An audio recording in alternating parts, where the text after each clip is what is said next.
जय हिंद बच्चों मैं अजय कुमार वाराणसी उत्तर प्रदेश से आपके अपने चैनल नव शिक्षण पे स्वागत करता हूं। बच्चों, प्रयास आवासीय विद्यालय का फॉर्म आ गया है और आज मैं आपको कुछ इम्पोर्टेंट क्वेश्चंस बताने जा रहा हूं। जो प्रश्न देखिए, ये आए हुए प्रश्न, ये ओरिजिनल पेपर आपके सामने हैं और इसी तरह के प्रश्न आपके परीक्षा में बदल कर आएंगे। बच्चों, जब आप इसको स्टडी करेंगे, बच्चों मैंने खुद स्टडी किया है, तो आपके यहाँ छत्तीसगढ़ राज्य में NMM की परीक्षा होती है, प्रावीण्य राष्ट्रीय आय प्रावीण्य छात्रवृत्ति परीक्षा। तो NMMS का जो एग्ज़ाम होता है बच्चों, उसका सिलेबस, इसका सिलेबस जो साइंस का मैथ्स का देखा मैंने सेम है। तो आपसे रिक्वेस्ट है कि प्लेलिस्ट अवश्य देखिए। NMS की मैंने अलग से प्लेलिस्ट बनाई हुई है, जिसमें आपके विज्ञान का, साइंस का अलग है, सामाजिक अध्ययन का अलग है, ठीक है, और साथ ही साथ आपका मैथ्स का अलग है, ठीक है, और मैथ का भी मैंने अलग से बनाया हुआ है। तो आपने NMMS का भी फॉर्म भरा होगा, तो छत्तीसगढ़ राज्य के लिए देखिए इसके लिए भी किताब आ रही है और साथ ही साथ प्रयास आवासीय विद्यालय की भी किताब आ गई है, ठीक है। तो अभी मैं दिखा दूंगा, अगर आपको आवश्यकता हो तो आप यहाँ से भी साइट से भी ले सकते हैं, ठीक है। भाई, डायरेक्ट हम लोग क्वेश्चंस पे आते हैं और इसको सॉल्व करने का प्रयास करते हैं कि कैसे इन्हें सॉल्व करना चाहिए, और इस बार अगर आएगा क्वेश्चंस तो बदल के कैसे आ सकता है, इसको भी हम लोग जानेंगे। तो हिंदी इंग्लिश दोनों में मैं दिखाऊंगा। पहला क्वेश्चन आपके सामने है, 1 किलोग्राम वजन किसके बराबर है? 1 kg weight is equal to, ठीक है। तो बच्चों ये देखिए, ये दो चीजें होती हैं, एक होता है मास, ठीक है, और एक होता है हमारा वेट, ठीक है। मास देखिए हर एक जगह सेम रहेगा। अगर हम चांद पे भी जाते हैं, आपको पता है चांद पे हमारा वजन कम हो जाता है, मास कभी नहीं बदलेगा, बदलता है वेट। ग्रेविटी यहाँ हमारी एक्ट करती है बच्चों 9.8 के हिसाब से, ठीक है। चांद पे कम है इसलिए हम वहाँ हल्का महसूस करते हैं, ठीक है। तो यहाँ पर 1 किलोग्राम जो वजन होता है बच्चों, वो बराबर होता है आपके 9.8 न्यूटन के बराबर। अब देखिए सेकंड क्वेश्चन काफी इंपॉर्टेंट बच्चों, किसी चुंबक का चुंबकीय गुण निम्नलिखित में से किस विधि से नष्ट होता है, ठीक है। The magnetic properties of a magnet can be destroyed by. तो जो मैग्नेटिक प्रॉपर्टी होती है मैग्नेट की, क्या इसको डिस्ट्रॉय किया जा सकता है? पहला तो ये प्रश्न उठता है। हाँ, किया जा सकता है, काफ़ी तरीके हैं, ठीक है। इसको तो आप देखिए ही देखिए, मैं और तरीके भी आपको यहाँ पर बता देता हूँ, ठीक है। अब देखिए, हथौड़े से पीटने से होगा, हैमरिंग से भी नष्ट होगा, गर्म करने से भी नष्ट होगा, हीटिंग से, कठोर सतह पर गिराने से, dropping on a hard surface से भी होगा। ये तीन तो आप याद रखिएगा। इसके अलावा किससे होगा?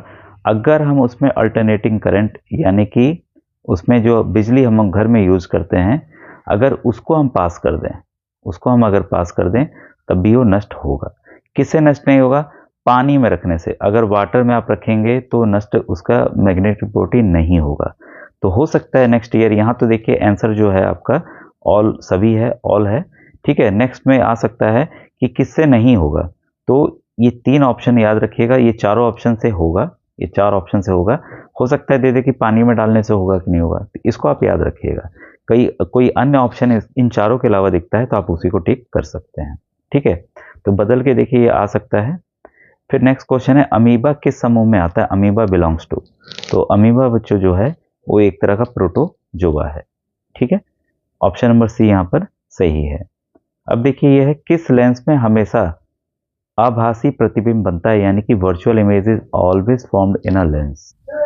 अब बच्चों देखिए, फिगर हमारे सामने है, ठीक है। ये हमारा कॉन्वेक्स लेंस है, ठीक है। कॉन्वेक्स लेंस में ही ये इमेज बनती है, ठीक है। कॉन्वेक्स लेंस है और इसमें जब रेज आती हैं, देखिए रेज इस तरह से जब आती हैं सीधे को, ठीक है, तो ये आपका प्रिंसिपल एक्सिस है। तो हमेशा रेज जो है डाइवर्ट होके इधर को डाइवर्ट हो जाती हैं, ठीक है, दूर को भागती है, तो इधर इमेज बन ही नहीं पाता है कभी। असल में लेंस है तो दूसरी तरफ बनना चाहिए, जैसे कॉन्वेक्स लेंस में हमेशा देखिए दूसरी तरफ बनता है, कंडीशन और अलग है। इसमें क्या होता है, हमेशा ये हमें प्रतीत होता है यहाँ पर वापस लौटते हुए, ठीक है। और यहीं फोकस पे ही बच्चों कोई भी इमेज यहाँ पर बनती है, तो वो भी हमेशा वर्चुअल इमेज आपकी बनती है। तो बच्चों इसका आप ध्यान रखिएगा कि इसमें हमेशा अवतल यानी कि कॉनकेव लेंस में ही वर्चुअल इमेज यानी कि आभासी प्रतिबिंब बनता है। तो ये काफ़ी इंपॉर्टेंट था। फिर क्वेश्चन 5 है आपके सामने, हृदय के किस भाग में अशुद्ध रक्त सर्वप्रथम आता है? In which part of the heart does impure blood enter first? दायां निलय, बायां निलय, दायां आलिंद, ए और बी दोनों, ठीक है। तो हम ऑप्शंस को देख ले। तो बच्चों देखिए हार्ट की फिगर आपके सामने है, ठीक है। तो मैंने सोचा आपको दिखा दूंगा तो ज़्यादा आपको और आसानी होगी। तो ये बच्चों दायां आलिंद देखिए यही वाला है, ठीक है। तो यहीं से इम्प्योर ब्लड होता है, फिर पंप होके आपका वेंट्रिकल के जरिए पंप होके आपके लंग्स में जाता है, ठीक है। तो ये बच्चों इंपॉर्टेंट क्वेश्चन था, मैं सोचा इसको फिगर के जरिए आपको एक्सप्लेन कर दूं। तो इसका बच्चों ऑप्शन नंबर सी जो है वो सही। बच्चों ये इस तरीके से मैं पढ़ा रहा हूँ, मेरे ख्याल से और चीज़ें आपको समझ में आ रही होंगी। तो ये राइट एट्रियम इसका जो है सही आंसर है। नेक्स्ट क्वेश्चन है, पोटेशियम परमैंगनेट को गर्म करने पर निकलने वाली गैस है। The gas evolve on heating KMnO4, ठीक है। तो इसको पोटेशियम परमैंगनेट हम कहते हैं।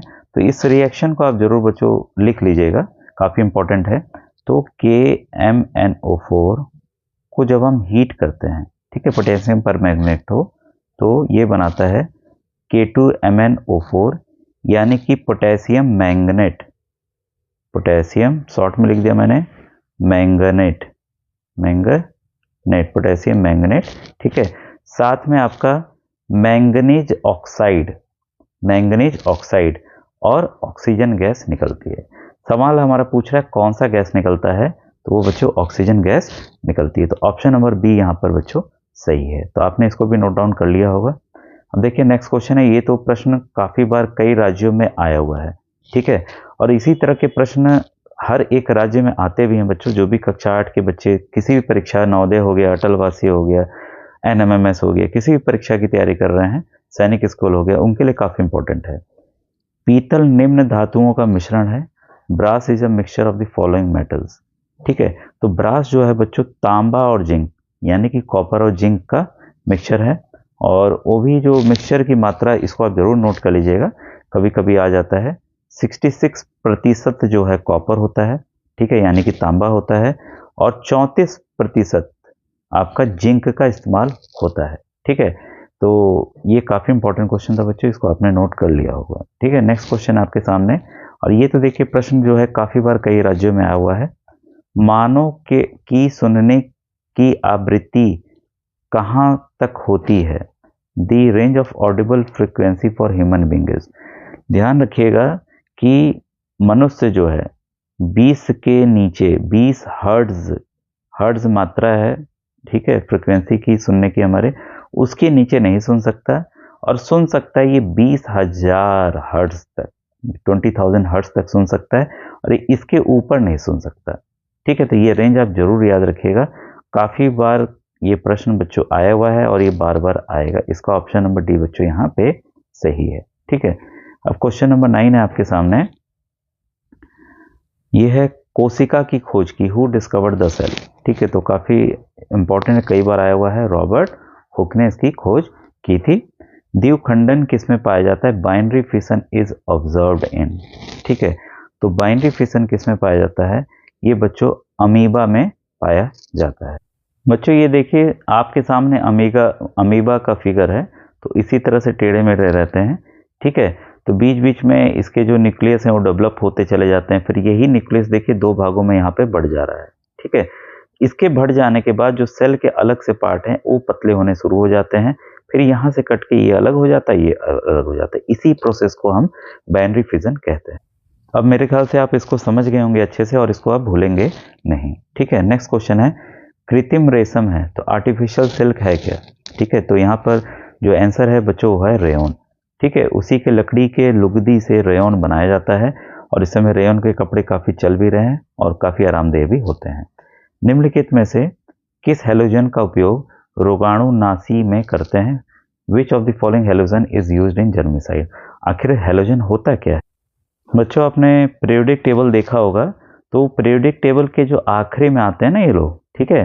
ये देखिए हीलियम है, नियोन है, आपका आर्गन है, क्रिप्टन, आर्गन गैस का आपने नाम सुना होगा। नियोन हम लोग बल्ब वगैरह में इस्तेमाल करते हैं, जिससे कि आपको उसमें जो उसका वायर है वो ख़राब ना हो। हीलियम गैस आप जानते हैं गुब्बारे में इस्तेमाल करते हैं। ये सभी को हम लोग नोवल गैसेस कहते हैं, इसलिए कहते हैं कि ये किसी और से बच्चों रिएक्ट नहीं करते। अब सवाल आता है यहाँ पर कि जर्मिसाइड यानी कि रोगाणुनाशक का किस में इस्तेमाल करते हैं? तो आपने क्लोरीन टैबलेट की नाम सुनी होगी कि क्लोरीन टैबलेट को पानी में डाला जाता है, उसके शुद्ध करने के लिए, रोगाणुओं को भगाने के लिए। ठीक है, तो यहाँ जो सही आंसर है बच्चों वो है क्लोरीन। ठीक है, तो वीडियो बच्चों अगर अच्छा लग रहा हो कमेंट सेक्शन में जरूर लिखा कीजिए कि सर इसी तरह से समझाकर आप पढ़ा दीजिए। ठीक है, नेक्स्ट है आपके सामने 60 कार्बन परमाणु वाला अपर रूप है, is an allotrope with 60 carbon atom. तो 4 ऑप्शन है, चारकोल, ग्रेफाइट, डायमंड और फुलरीन। ठीक है, अब बच्चों देखिए आपके सामने जो स्ट्रक्चर है वो फुलरीन का है। ठीक है, तो ये फुटबॉल के आकार का है।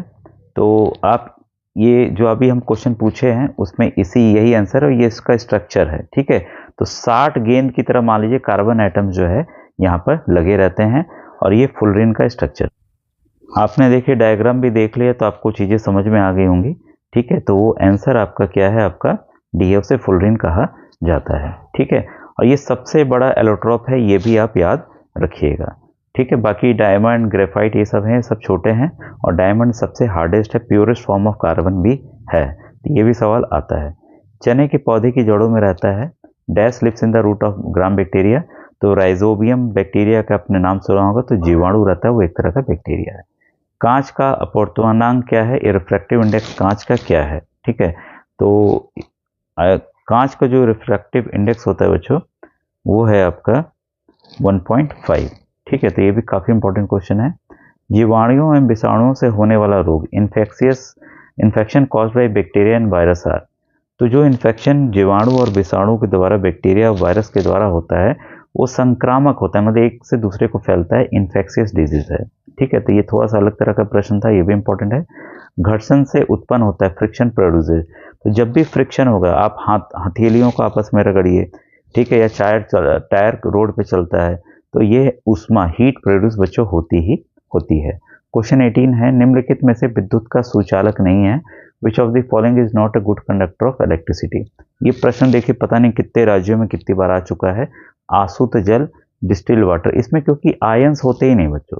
ठीक है, जो टैप वाटर है, जो नल का पानी अशुद्ध है, उसमें हमें आयंस मिल जाते हैं, क्योंकि बिजली को कंडक्टिविटी के लिए आयंस चाहिए।